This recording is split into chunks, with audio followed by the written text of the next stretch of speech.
The effects of differential reinforcement of alternative behaviors on the behavior of screaming in an elementary-age male student.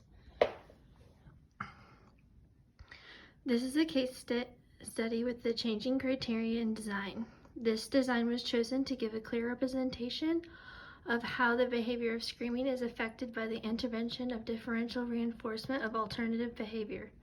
The criterion design was chosen because it will demonstrate how different amounts of differential reinforcement of alternative behaviors affects the behavior of screaming. The research statement for this study is, this study will demonstrate the effects of the intervention of differential reinforcement of alternative behaviors will have on reducing the behavior of screaming in a male elementary age student. The goal is to reduce the frequency of screaming while spacing out how often the alternative behaviors are reinforced. So the participants for this study is, the one participant of the study is an elementary age male student who has a history of disturbing the classroom with frequent screaming and has an autism diagnosis. The setting for this study will be conducted in the client's classroom to ensure accurate results of the baseline and different criterion of the intervention. And the materials needed will be clickers to accurately record the frequency of screams, a timer to provide reinforcement, and a log to record the number of screams at the end of class. The independent and dependent variables. The dependent variable in this study is frequency of screams. The operational definition of screaming is anytime the client engages in an escalated tone of vocal sounds. An instance begins after 3 seconds of engaging in escalated tone and ends when quiet for 1 second. Instances may occur consecutively. Instances include escalated tones of both coherent and non-coherent words. Procedures used.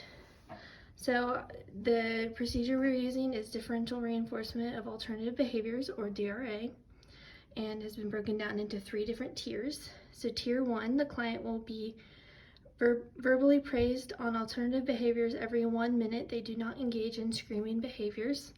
And then for tier 2, this time will increase to 5 minutes. And then for tier 3, it will increase to 10 minutes. The research design. The research design used is a changing criterion design which occurs in 3 phases. Each phase will slowly increase the amount of time that occurs between receiving verbal praise on alternative behaviors. Data must be stabilized before continuing to the next phase. The time between verbal praise will be 1 minute for phase 1, 5 minutes for phase 2, and 10 minutes for phase 3. Limitations.